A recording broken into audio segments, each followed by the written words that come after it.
राधा कृष्ण भगवान की जय। हरे कृष्णा। आप सभी भक्तों को कार्तिक मास की ढेर सारी शुभकामनाएं। प्रिय भक्तजनों, आज कार्तिक मास की रमा एकादशी का बड़ा ही पवित्र दिन है। यह दिन लक्ष्मी जी को समर्पित है। रमा भगवान विष्णु की प्रिया लक्ष्मी का ही एक नाम है। तो आज की कथा में मैं आपको सुनाने जा रही हूँ कार्तिक स्नान की कथाएं, साथ ही एकादशी माता की कथा। तो प्रिय भक्तजनों, आप इन कथाओं को पूरी श्रद्धा पूर्वक सुनिएगा। तो आइए सबसे पहले सुनते हैं गणेश भगवान की एक छोटी सी कहानी। एक समय की बात है, एक तालाब में एक मेंढक और मेंढकी रहा करते थे। मेंढकी हमेशा सुबह जल्दी उठती, तालाब से बाहर आकर पाल पर बैठ जाती और सवा पहर दिन चढ़ने तक गणेश जी की पूजा किया करती। मेंढकी का इस तरह गणेश जी की पूजा करना मेंढक को बिल्कुल भी अच्छा नहीं लगता था। वह कहता, कौन है गणेश जी? मैं तो किसी गणेश जी को नहीं मानता। गार खाती है ना मिट्टी, भूखी प्यासी पाल पर बैठी रहती है। मुझे देखो कितना हट्टा कट्टा हूँ, कोई विनायक जी की पूजा भी नहीं करता। पर मेंढकी पर मेंढक की बातों का कोई असर नहीं होता।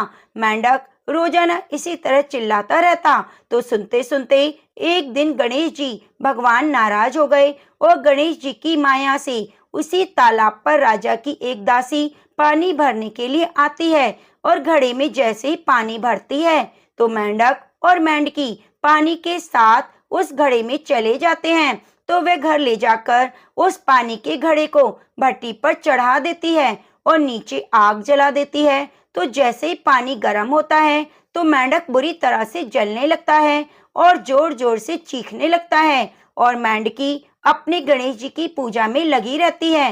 वह कहता है कि मेंढकी, मैं तो गर्म पानी में जल रहा हूँ और तुम आराम से बैठी हो। तो वह बोली, नहीं, मैं तो बिल्कुल नहीं जल रही, मुझे तो ठंडी ठंडी हवा आ रही है। तो मेंढक कहने लगा, कैसी बातें कर रही हो? घड़े के अंदर पानी उबल रहा है और तुम कह रही हो कि मुझे तो ठंडी ठंडी हवा आ रही है। तो मेंढकी कहने लगी, मैं तो गणेश जी की पूजा करती हूँ और गणेश जी मेरी रक्षा करते हैं। तो यह सुनकर मेंढक कहने लगा, आज तू तेरे गणेश जी का ध्यान कर, हम इस मुसीबत से छूट जाएं, हमारी जान बच जाए और फिर आज के बाद मैं भी तुम्हारे साथ रोजाना सवा पहर दिन चढ़ने तक गणेश जी की पूजा किया करूंगा। तब तक कुछ नहीं खाऊंगा, पूजा करने के बाद ही गार मिट्टी खाया करूंगा। तो मेंढक के कहने पर मेंढकी ने मन ही मन गणेश जी का स्मरण किया। तो गणेश जी की माया से वहां पर दो सांड लड़ते हुए आए और उस मटके से टकरा गए। मटका फूट गया और मेंढक मेंढकी बाहर निकलकर तालाब में पहुंच गए। अब मेंढक को गणेश जी की माया समझ आ गई। अब वह भी रोजाना मेंढकी के साथ सवा पहर दिन चढ़ने तक तालाब की पाल पर बैठकर गणेश जी भगवान की पूजा किया करने लगा। हे गणेश भगवान, जैसे आपने मेंढक मेंढकी की रक्षा करी, वैसे हमारी और हमारे परिवार की रक्षा करना, सुख सौभाग्य देना। जो भी इस कथा को सुन रहा है, हुंकारा भर रहा है, उसके घर में रिद्धि सिद्धि के भंडारे भरना। तो प्रेम से बोलिए गणेश भगवान की जय। अब आइए सुनते हैं नगर बसेरे की कथा। यह कथा हमें नित्य प्रति जरूर सुननी चाहिए। दो दोस्त थे, एक जाट का एक भाट का। जाट का चला अपनी बहन के, भाट का चला सासरे। रास्ते में कुएं की पाल पर दोनों बैठ गए। जाट का बोला, नगर बसेरा कर ले। भाट का बोला, तू नगर बसेरा कर, मैं तो सासरे जा रहा हूँ, वहाँ मेरी खूब खातिर होगी, सो तू कर। जाट कुएं की पाल पर बैठकर पानी की घंटी और चावल का दाना लेकर आराम करने लगा। कहने लगा, नगर बसेरा जो करे सो मल धोवे पाँव। ताता माना तापसी देगी मेरी माँ, माना देगी मावसी देगी द्वारका का बास। मीठा मीठा घास वृंदावन का वास, पांच कुल्टी छठी रास मेरा जिवड़ो श्री कृष्ण के पास। डालू पानी हो जाएगी झट से निकल जाए मेरा जी, ऐसा कहकर वह चल पड़ा। जाट की बहन ने तो बुरा चावल परोसकर खूब बातचीत की। भाट का जब अपने ससुराल पहुंचा तो वहां उसे आग लगी मिली। आग बुझाते बुझाते उसका मुंह भी काला हो गया, हाथ भी रोटी न पानी। पड़ोसन आई, बोली, जवाई आया है, उसकी पूछ कर लो। सास ने कहा, क्या करूं, मेरा तापड़ा भुपता चला गया। पड़ोसन ने रोटी और छाछ दी, उसने खा ली। शाम को फिर मिले। जाट ने पूछा, क्या हुआ? भाट का बोला, मेरे ससुराल में आग लगी मिली, उसे बुझाते बुझाते मेरे हाथ मुंह काले हो गए, न रोटी मिली न पानी। जाट का बोला, मेरी तो खूब खातिर हुई, मैंने कहा था ना नगर बसेरा कर ले, अब कर ले। भाट बोला, मैं अभी नहीं करूँगा, तेरी तो मावसी है, पता नहीं रोटी देगी या नहीं। मेरी तो माँ है, दही की छुंचली चूरमा की पेड़ी धरी पावेगी। भाट ने नहीं किया, परंतु जाट ने नगर बसेरा किया। नगर बसेरा जो करे सो मल धोबे पाँव, टाटा माना तापसी देगी मेरी माँ। माँ देना माऊसी देगी द्वारका का बास, मीठा मीठा घास वृंदावन का बास। 5 कुल्टी छठी रास मेरो जुबड़ो श्री कृष्ण के पास, डालू पानी हो जाए घी, झट से निकल जाए मेरा जी, कहकर चल पड़ा। जाट जब घर पहुंचा तो उसकी मावसी ने खूब लाड़ प्यार किया। भाट जब घर पहुंचा तो उसकी भैंस खो गई। बाप एक लाठी धरे, एक उठाए, बोला ससुराल गया था, वहाँ आग लगा दी, यहाँ आया तो भैंस खो दी, पहले भैंस को खोज कर ला, तभी रोटी पानी मिलेगा। भाट भैंस को सारा दिन ढूंढता रहा, भैंस नहीं मिली। बाजार में फिर दोनों मिले। जाट ने पूछा, क्या खबर है? भाट बोला, मेरे घर पहुंचते ही भैंस खो गई, उसी दिन से ढूंढ रहा हूँ, रोटी का ठिकाना नहीं। जाट बोला, मैंने तो पहले ही कहा था नगर बसेरा कर ले। भाट बोला, तेरे नगर बसेरे में इतना गुण है तो अब कर लेते हैं। दोनों ने नगर बसेरा किया। नगर बसेरा जो करे सो मल धोबे पाँव, टांडा मांडा तापसी देगी मेरी माँ। माँ देना मावसी द्वारका का नाथ, मीठा मीठा घास वृंदावन का बास। 5 कुल्टी छठी रास मेरो जुबड़ो श्री कृष्ण के पास, डालो पानी हो जाए घी, झट से निकल जाए मेरा जी। ऐसा कहकर दोनों आगे चल दिए। थोड़ी दूर जाने पर भाट को अपनी भैंस मिल गई, लेकर घर आया। माँ ने कहा, लड़के को घर घुसते ही निकाल दिया, सारा दिन भूखा मरता, उसको अच्छी तरह से खूब जमाओ। सारी नगरी में ढिंढोरा पिटवा दिया कि सब कोई कार्तिक माह में नगर बसेरे की कथा को जरूर सुने। तो प्रेम से बोलिए, कार्तिक मास की जय। अब आइए सुनते हैं पीपल पथवारी माता की कहानी। एक बुढ़िया थी, उसने अपनी बहू से कहा कि तू दूध दही बेचकर आ। वह बेचने गई तो रास्ते में औरतें पीपल पथवारी सींच रही थी।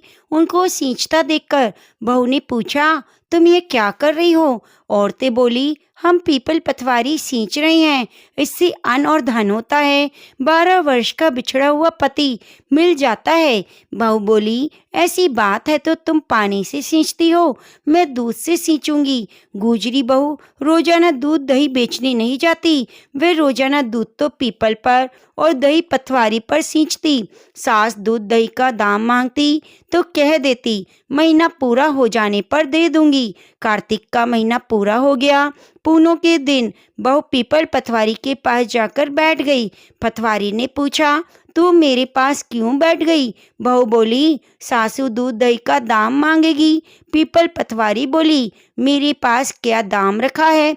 ये भरा हुआ डींडा पान पतूरा, इसको ले जा। बहू ने वही ले जाकर कोठरी में रख दिया और डर के मारे कपड़ा ओढ़कर सो गई। सासू बोली, बहू पैसा ला। बहू बोली, कोठरी में रखा है। सासू ने कोठरी खोलकर देखी तो हीरे मोती जगमगा रहे थे। सासू बोली, बहू इतना धन कहाँ से लाई? बहू आकर देखे तो सच्ची में धन भरा हुआ है। बहू ने सास को सारी बात बता दी। सास ने कहा, अब के कार्तिक में मैं भी पीपल पथवारी सींचूंगी। कार्तिक आया, सास दूध दही तो बेच आती और हांडी धोकर पीपल पथवारी पर चढ़ा देती। आकर बहू से कहती, मेरे से दाम मांग। वह कहती, सासू जी, कोई बहू भी दाम मांगती है, पर सासू कहती, तू मांग। बहू बोली, सासू जी पैसे लाओ। तो वह पीपल पथवारी के पास जाकर बैठ गई। पीपल पथवारी ने सास को पान पतूरा भरा डींडा दे दिया। उसने ले जाकर कोठरी में रख दिया। बहू ने खोलकर देखा तो कीड़े मकोड़े बिलबिला रहे थे। बहू ने कहा, सासू जी ये क्या किया? सास ने आकर देखा तो बोलने लगी, पीपल पतवारी तो बड़ी दोगली है, तुझे तो धन दिया, मुझे कीड़े मकोड़े दिए। तब सबको ये बोलने लगे, बहू तो सत की भूखी थी, तुम धन की भूखी। हे पतवारी माता, जैसे बहू को दिया वैसे सबको देना, जैसे सास को दिया वैसे किसी को ना देना। अब आइए सुनते हैं पतवारी माता की दूसरी कहानी। एक बुढ़िया थी, उसकी 4 बेटे थे और 4 भैंस थी। आया कार्तिक का महीना, अपनी बहुओं से बोली, मैं तो कार्तिक नहाने जाऊं, तुम लोग एक एक भैंस ले लो, 1 महीने में आऊंगी और देखूंगी तुम में से कौन सबसे ज्यादा घी जोड़ पाएगी। तीनों बहू चालाक थी। छोटी बहू को ना तो दूध बिलोना आता न घी निकालना। तीनों देवरानी और जिठानी बोली, अब देखेंगे कैसे करेगी। सासू छोटी से ज्यादा प्यार करती थी, अब उसको कोई कुछ नहीं बताता था। वे बड़ी भोली थी, वे अपना सारा दूध दही पीपल पतवारी पर गिरा आती। महीना पूरा हो गया, तीनों बहुओं ने डब्बा भर के घी जोड़ लिया। पतवारी माता से बोली, मेरी सासू आएंगी, मैं घी कहाँ से दूं? पतवारी माता बोली, तू 4 कंकर ले जा और जाकर 4 डब्बों में डाल देना, उनका एक एक डब्बा भरा होगा, तेरे 4 डिब्बे भर जाएंगे। वे 4 कंकर लेकर आ गई और चारों डिब्बों में डाल दिया, उसके 4 डिब्बे भर गए। सासू आई, बोली, लाओ अपना अपना घी दिखाओ, किसने कितना घी जमाया है। सब बड़ी खुशी से लेकर आए और बोली, अब सास से इसको डांट पड़ेगी। सबसे छोटी 4 डिब्बे लेकर आई। सब बोले, इतने तो कभी ना जमाया, कभी ना बिलोया, इतना घी कहाँ से लाई? इसके पति ने लाकर दिया होगा। तब वह कहने लगी, मुझे बिलोना नहीं आता, ना मुझे किसी ने बताया, सो मैं दूध पीपल पतवारी पर चढ़ा आती, मुझे पतवारी माता ने दिया है। सब बोली, पतवारी माता के सींचने का इतना धर्म फल होता है तो अगले साल से हम भी कार्तिक नहाएंगे और पतवारी माता को सींचेंगे। हे पतवारी माता, जैसे तुमने बहू पर कृपा करी वैसी कथा कहानी कहने सुनने वाले सभी पर करना। तो प्रेम से बोलिए, पतवारी माता की जय। प्रिय भक्तजनों, अगर आपको कान्हा जी को प्रसन्न करना है और कान्हा जी की कृपा पानी है तो पहले राधा रानी का नाम जरूर लेना चाहिए। अगर राधा रानी को प्रसन्न करना है तो कान्हा जी का नाम रटना चाहिए, कान्हा जी की भक्ति करनी चाहिए। राधा रानी बहुत प्रसन्न हो जाती हैं। जिस पर राधा रानी की कृपा हो, भला वह निसहाय कैसे रह सकता है। एक बार की बात है, वृंदावन में एक संत रहते थे। श्रीमद् भागवत पुराण में उनकी बड़ी निष्ठा थी। उनका रोज का नियम था कि वे भागवत महापुराण का रोज एक अध्याय का पाठ किया करते और पाठ करने के बाद उस पाठ को राधा रानी को अर्पण कर देते। वह संत वृंदावन छोड़कर कहीं भी आते जाते नहीं थे। उन्हें जो कुछ भी चाहिए, लोग भक्ति भाव से खाने पीना, उनकी जरूरत का सामान उनकी कुटिया पर ही दे जाया करते। वह संत भी अपनी कुटिया में बैठे बैठे या तो किशोरी जी का नाम जपते रहते या फिर श्रीमद् भागवत का पाठ किया करते। ऐसा करते करते उन्हें कई वर्ष बीत गए। एक दिन भी ऐसा नहीं था जब उन्होंने इस बीच राधा रानी को भागवत का अध्याय ना सुनाया हो। वे संत अब बूढ़े हो गए थे।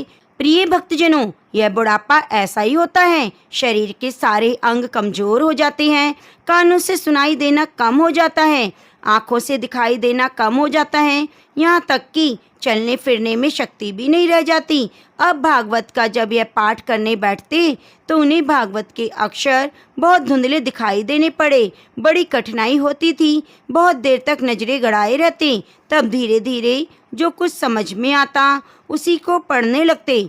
कुछ दिनों के बाद तो उन्हें दिखना और भी कम हो गया। भागवत कथा पढ़ने में असमर्थ हो रहे थे।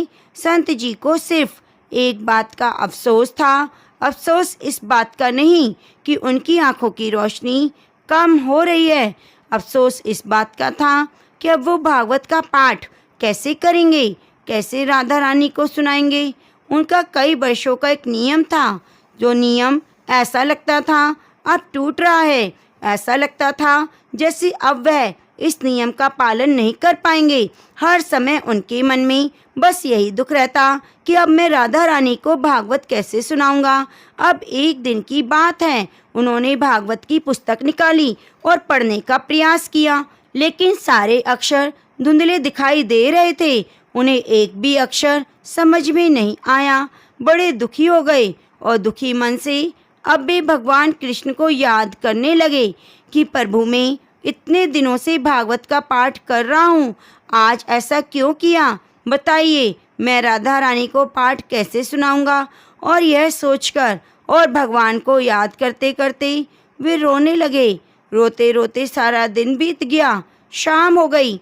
यहाँ तक कि दुख के मारे संत जी ने उस दिन कुछ खाया पिया भी नहीं, क्योंकि रोज का नियम था कि जब तक भागवत का एक पाठ राधा रानी को सुनाकर उन्हें समर्पित ना कर दें, वे भोजन नहीं करते थे, ना ही पानी पीते थे। जब शाम हो गई तभी उनके दरवाजे पर एक दस्तक हुई।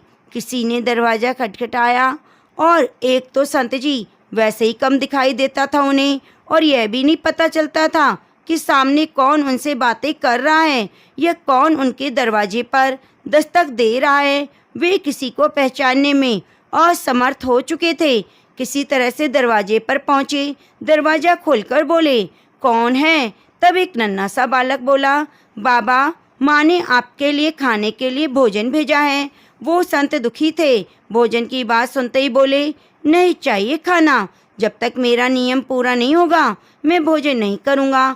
वह नन्हा बालक बोला, बाबा, कौन सा नियम? अब ऐसा लगा मानो उस संत को अपना दुख बांटने वाला कोई मिल गया हो। सुबह से शाम हो गई, उनके मन में जो भारी दुख था अब वे उसी बालक को सुनाते हुए बोले, बेटा, मैं रोज राधा रानी को भागवत का एक पाठ सुनाया करता हूँ और उसके बाद ही कुछ खाता हूँ, और आज तो सुबह से शाम हो गई। मैंने पढ़ने का बहुत प्रयास किया, लेकिन मेरी आंखों से आज तो बिल्कुल दिखाई नहीं दे रहा। ऐसा लगता है आज मेरी आंखों की रोशनी चली गई।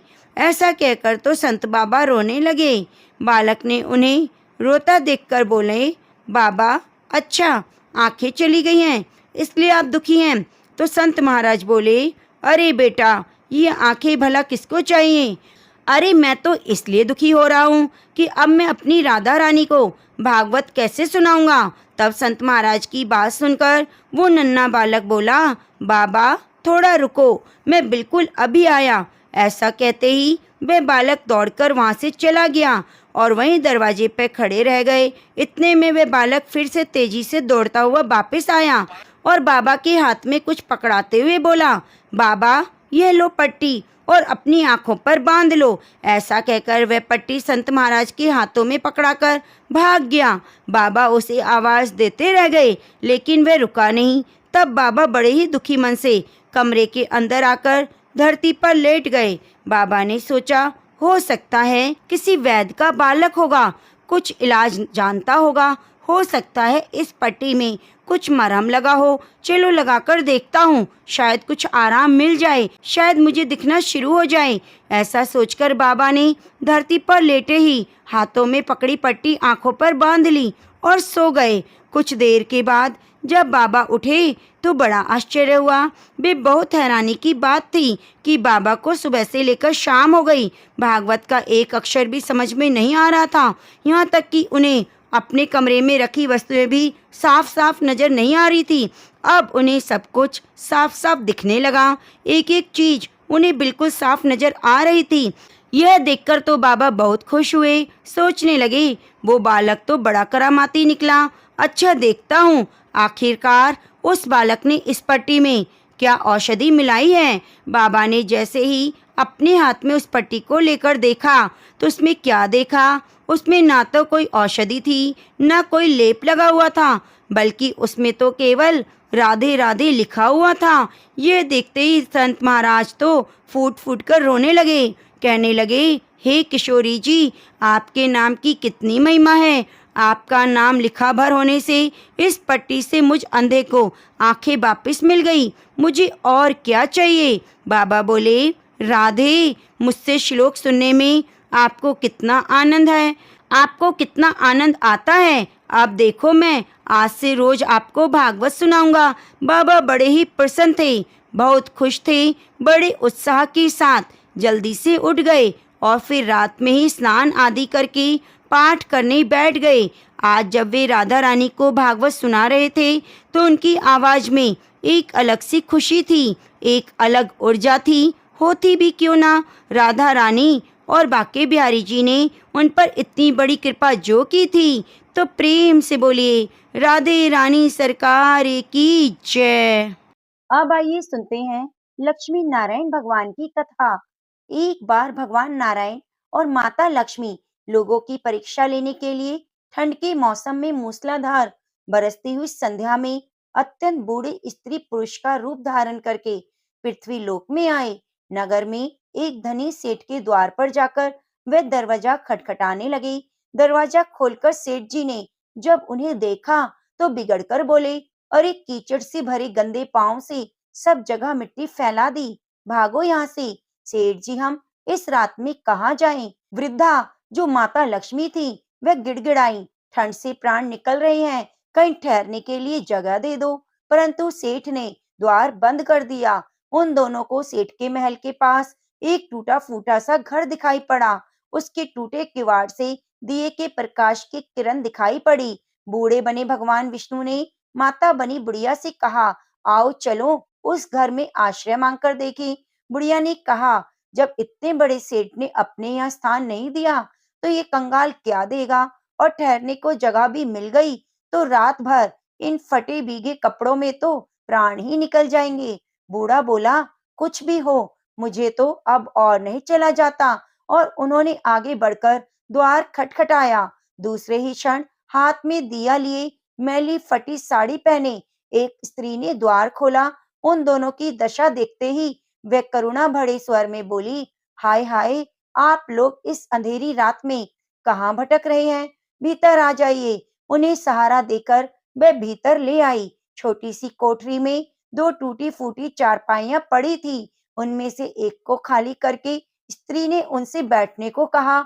दोनों के कपड़ों से जल गिरकर कोठरी गीली हो चली, परंतु उस स्त्री ने तनिक भी चिंता न करके जल्दी जल्दी अंगीठी में आग सुलगाकर उन्हें तापने को कहा।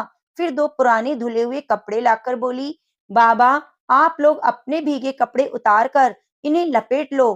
क्या करूं, मैं बहुत गरीब हूँ, आपके कपड़े मैं निचोड़ कर फैला दूंगी। उन्हें कपड़े बदलवाकर वह दलान में गई और दो पीतल की छोटी छोटी थालियों में बथुए का साग और बाजरे की रोटियां रखकर ले आई। उसने वृद्धा से कहा, आज मेरे घर में यही भगवान का प्रसाद है। मुझे बहुत दुख है कि ना तो घर में घी है और ना दूध है और ना चीनी।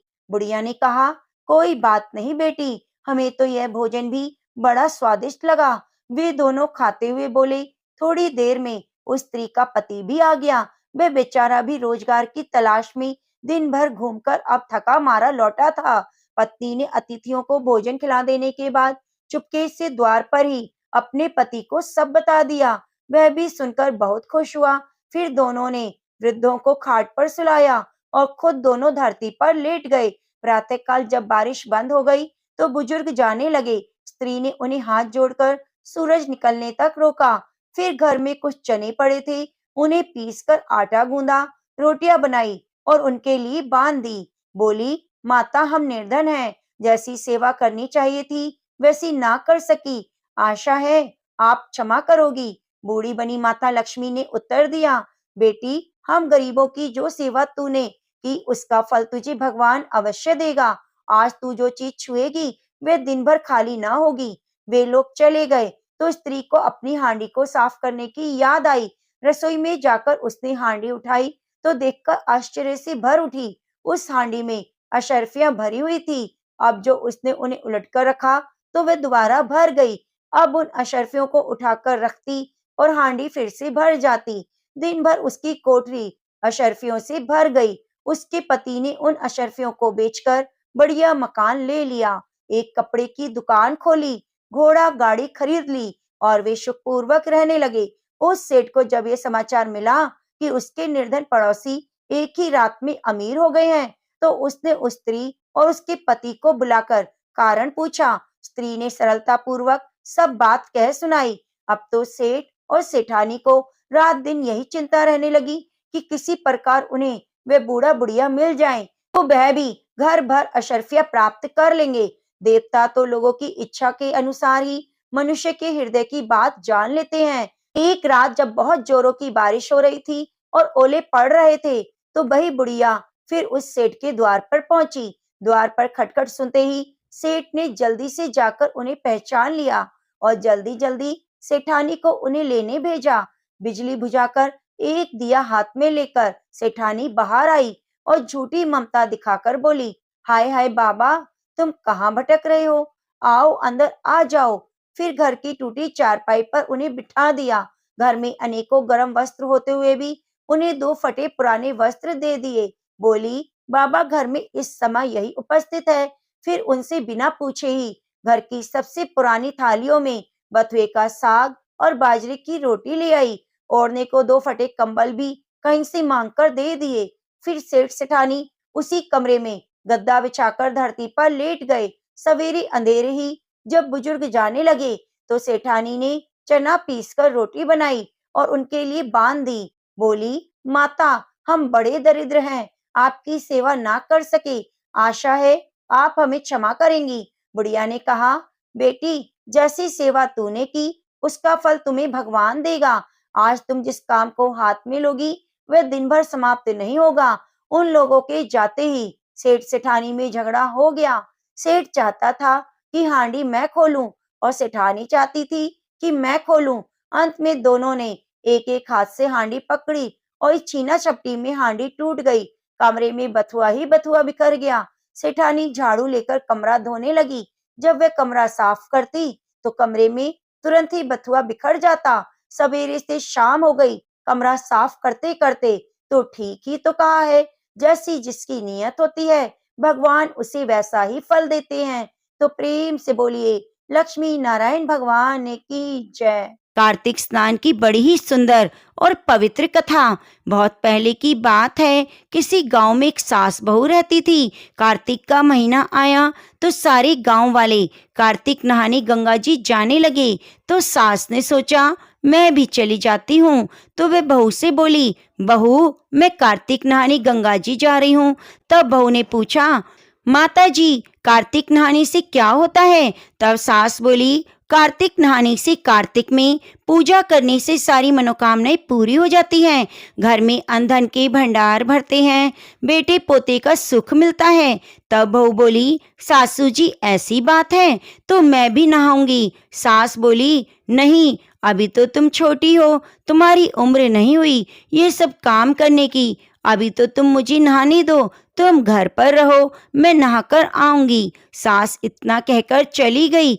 बहू ने पीछे से सोचा कि कार्तिक तो मैं भी नहा लूंगी। वह कुम्हार के घर गई, वहां से 33 मिट्टी के कुंडे ले आई। कुंडे होते हैं जो पुराने जमाने में जब मटका भरकर रखते थे तो उसके नीचे एक बर्तन रखते थे, मिट्टी का, उसे कुंडा कहते हैं। अब वो 33 कुंडे ले आई और सारे ले जाकर उसने छत पर रख दिए। रोज रात को एक कुंडा भरकर रख देती और सुबह उठकर नहाती और कहती, सासू नहावे ऊंडे, बहू नहावे कुंडे, हर हर गंगे, मन चंगा तो कटौती में गंगा। इतना कहते ही गंगा जी की धारा बहू के कुंडे में आ जाती। बहू नहाकर कुंडे को उल्टा कर कर रख देती। अब एक दिन सासू जी गंगा में नहा रही थी तो सासू जी की नथ गंगा जी में गिर गई। घर पर बहू नहा रही थी, कहने लगी, हे गंगा मैया, आप अपनी धारा मेरे कुंडे में ले आओ। उसकी बात बोली, सासू नहावे ऊंडे, बहू नहावे कुंडे, मन चंगा तो कटौती में गंगा, हर हर गंगे। इतना बोलना था कि गंगा जी की धारा उसके कुंडे में आ गई। वह नहाने लगी तो उसकी सास की नथ उसके हाथों में आ गई। बहू ने नथ देखी तो पहचान ली। सोचने लगी, यह तो मेरी सास की नथ है। ऐसा करते करते कार्तिक का महीना पूरा हो गया। सासू जी गंगा जी से वापस आई तो बहू सासू जी का सामान लेने गई। उसने सासू जी की नथ पहन रखी थी। सास की नजर बहू पर पड़ी तो उसने तो अपनी नथ पहचान ली। सोचने लगी, यह तो मेरी नथ है। बहू से पूछा, ये मेरी नथ तेरे पास कैसे आई? बहू बोली, सासू जी, आप तो नहाने के लिए गंगा जी गए थे और मैं घर पर ही कुंडे में नहा रही थी। उसके बाद मैंने राधा दामोदर जी का नाम लिया, जिससे रोज गंगा मैया की धारा मेरे कुंडे में आ जाती थी। यह नत उसी धारा में बहकर आ गई और मुझे मिल गई। अब सास बोली, ठीक है बेटी, मैंने कार्तिक नहाया, मुझे उसका उद्यापन करना है, ब्राह्मणों को भोजन कराना है। बहू बोली, आप 4 ब्राह्मणों को भोजन करा देना, मेरे भी 2 ब्राह्मण जिमा देना, क्योंकि मैं भी कार्तिक नहाई। तब सास बोली, तू कहाँ से कार्तिक नहाई, कहाँ से गंगा जी नहा ली? तब बहू ने कहा, आओ सासू जी, ऊपर चलो, मैं दिखाती हूँ। अब सास बहू छत पर गई तो वहां देखा 33 कुंडे उल्टे पड़े थे, वे सारे सोने के हो गए। तब बहू ने कहा, मैं रोज रात को एक कुंडा भरकर रखती थी, रोज सवेरे सवेरे नहाती और कुंडे को उल्टा कर कर रख देती। यह सब देखकर तो सास कहने लगी, बहू तेरा नसीब तो बहुत अच्छा है, जो गंगा जी की धारा तेरे कुंडे में आ जाती थी। तेरे कुंडे भी सोने के हो गए। मेरे तो मन में अहंकार था, ऊपर ही मन से कार्तिक नहाने गई, इसलिए मुझे तो कुछ भी नहीं मिला। लेकिन तुमने श्रद्धा मन से कार्तिक नहाया, जिससे कार्तिक के देवता राई दामोदर भगवान की कृपा तुम्हारी ऊपर हुई। अब दोनों सास बहू ने मिलकर ब्राह्मणों को भोजन कराया, हवन कराया, ब्राह्मणों को दक्षिणा दी, साड़ी दी, उन्हें पूरी तरह से खुश करके वापस भेजा। हे गंगा मैया, हे कार्तिक के देवता, जैसे आपने बहू पर अपनी कृपा बनाई, वैसी कहानी कहते सुनते सब पर अपनी कृपा बनाना, सभी की मनोकामनाएं पूरी करना, सभी का कार्तिक स्नान पूरा करना, सबको कार्तिक का फल पूरा मिले। हर हर गंगे, जय हो तुलसी मैया। अब आइए बड़े ही प्रेम से एकादशी माता की कथा को सुनते हैं। इन कथाओं को सुनने से ही एकादशी का व्रत पूर्ण माना जाता है। एक बार एक बूढ़ी माँ ने एक बार एकादशी का व्रत रखा, बड़ी ही भक्ति भाव से पूजा अर्चना की। उन्हें वृद्ध अवस्था में क्या बाधा थी, तो वे अपने पुत्र पौत्रों की सुख सुविधा के लिए व्रत रखने लगी थी। वे दिन भर तो जरा कठोर मन करके अपनी प्यास को रोके रहीं। दिन में पूजा पाठ किया, कथा सुनी और पंडित जी को मिट्टी के पात्र में भरकर पानी और ऋतुफल दान दिए। दोना भर भर कर बूरा शक्कर का वितरण किया। उन्हें गर्मी के कारण बहुत बेचैनी हो रही थी, इस कारण से बड़ी देर तक पानी में पड़ी रहीं और पानी की कुल्ला करती रहीं, अपना मुंह धोती रहीं। तब कहीं थोड़ा बहुत धैर्य बंद पाया। धूप तो बहुत तेज थी, इस कारण उनका मुंह भी बार बार सूख रहा था। बूढ़ी माँ बहुत बेचैन हो रही थी। एक तरफ बुढ़ापा और दूसरी तरफ यह भयंकर गर्मी। वृद्ध अवस्था की स्थिति तो कुछ दूसरी ही होती है। जैसे तैसे दिन तो कट गया। अब पहाड़ सी रात सामने थी, उसका कटना बड़ा ही कठिन दिखाई दे रहा था। खटिया पर पड़े शांति नहीं मिल रही थी। वे बार बार करवट बदल रही थी और अनेक बार बाहर जाती, भीतर आती। उन्हें घर के अंदर शांति नहीं थी। वे पड़ी पड़ी एकादशी माता का स्मरण करती रहती। हे माता, आप मेरी लाज रखिएगा, आप ही मुझे शक्ति दीजिएगा, जिससे मैं भली भांति आपका व्रत रख सकूं। ये पहाड़ सी रात शांति पूर्वक व्यतीत हो सके। प्यास के कारण बूढ़ी माँ की बेचैनी तो बढ़ रही थी। उन्होंने धैर्य रखने का बहुत प्रयास किया, किंतु सहनशीलता की सीमा टूट गई और वे घबराकर एकदम चिल्ला पड़ी। बोली, बचाओ बचाओ। अम्मा का चिल्लाना सुनकर परिवार भर के नर नारी, बच्चे, पड़ोसी एकत्रित होकर बूढ़ी अम्मा की खटिया के समीप पहुंच गए। सबने पूछा, अम्मा जी, आपको क्या हुआ? आप क्यों चिल्ला रही हैं? आप इस वृद्ध अवस्था में यह कठिन व्रत क्यों कर रही हैं? अम्मा जी, शक्ति से ही भक्ति है। थोड़ी देर में फिर से बोली, अरे हमारे तो प्राण निकले जा रहे हैं, मेरी छाती पर ठंडे पानी का घड़ा रख दीजिए। नातियों ने दादी की छाती पर ठंडे पानी का पात्र रख दिया। तब कहीं उन्हें थोड़ा आराम मिला और थोड़ी देर के लिए उन्होंने अपनी आंखें बंद कर ली। एकादशी माता ने सोचा, ये बूढ़ी अम्मा है तो बहुत कठोर, जरा जाकर उसकी परीक्षा लेनी चाहिए। वे आधी रात को मुर्गा बनकर टेर लगाने लगी। मुर्गा की आवाज सुनकर दादी जल्दी से उठी और बाहर जाकर आसमान की ओर देखा, किंतु आसमान में उन्हें कहीं भी प्रातःकालीन तारा दिखाई नहीं दिया। वे सोचने लगी, ये मुर्गा क्यों और कैसे बोल गया? उन्हें प्यास तो लग रही थी। थोड़ा ही उनका मन भी विचलित होने लगा, किंतु अंत में उन्होंने दृढ़ संकल्प किया कि मैं अब व्रत को पूर्ण करके ही छोड़ूंगी, चाहे भले मेरे प्राण निकल जाएं। यह सोचकर फिर वे खटिया पर स्थिर होकर लेट गईं। थोड़ी ही देर में एकादशी माता ने उनकी फिर से परीक्षा लेनी चाहिए। एक छोटी सी बालिका एक गिलास में शरबत लेकर उनके सिरहाने खड़ी हो गई और बोली, दादी जी सवेरा हो गया, आप हाथ मुंह धोकर शरबत पी लीजिए।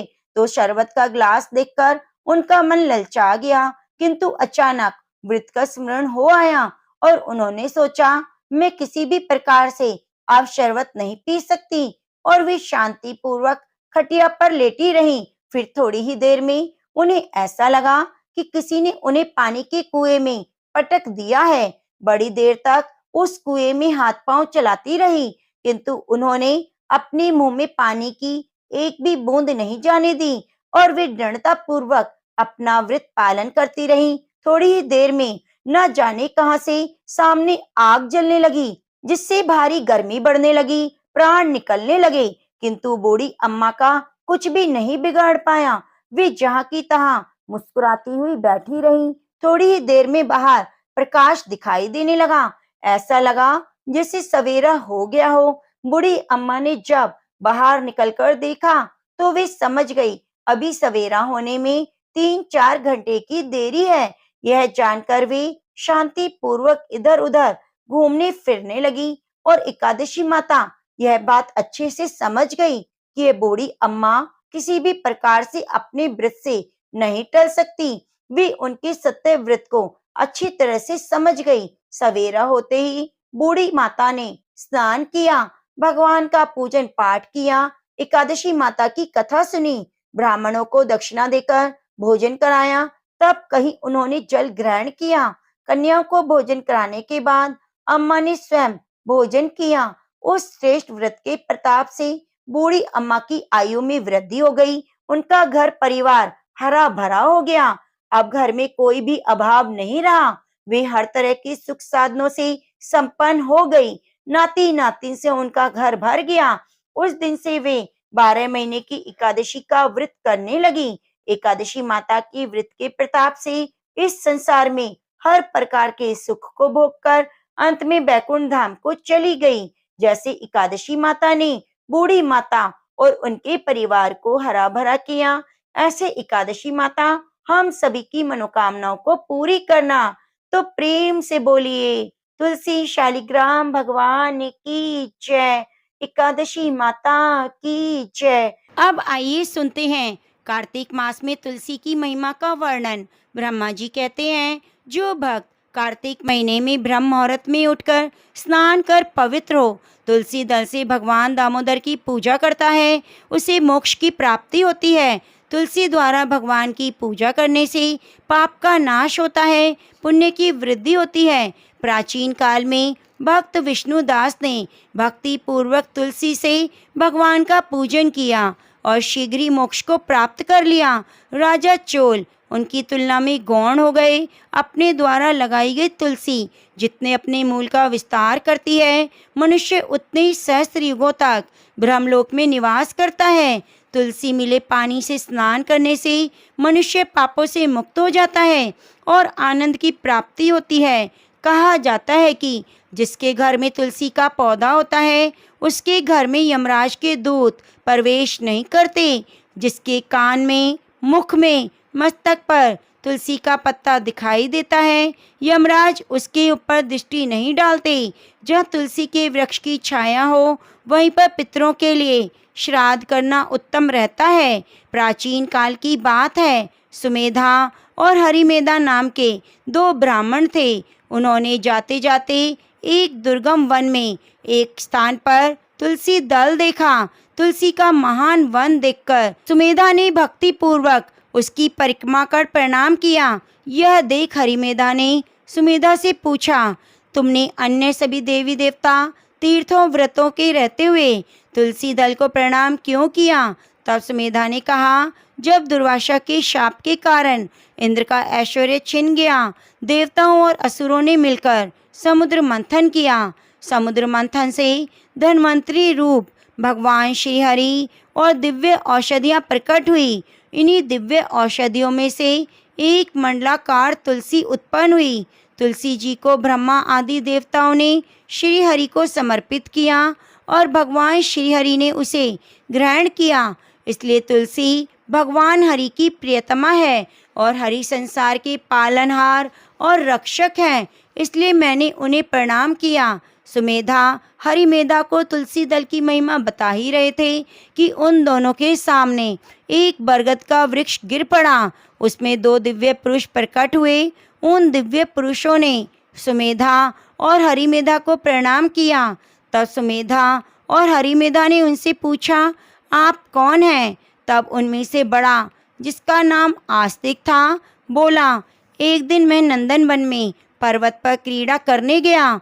वह देवांगनाओं ने अपनी इच्छा अनुसार मेरे साथ विहार किया। विहार करते हुए उन देवांगनाओं के हार के मोती टूटकर तपस्या करते हुए लोमश ऋषि पर गिर पड़े। उनकी तपस्या भंग हो गई। ऋषि को क्रोध आ गया। उन्होंने सोचा कि स्त्रियां तो परतंत्र होती हैं, अतः उनका अपराध नहीं, अपराधी तो नास्तिक है, वह भी शाप के योग्य है। ऐसा सोचकर उन्होंने मुझे शाप दिया, तू ब्रह्म राक्षस होकर बरगद के वृक्ष पर निवास कर।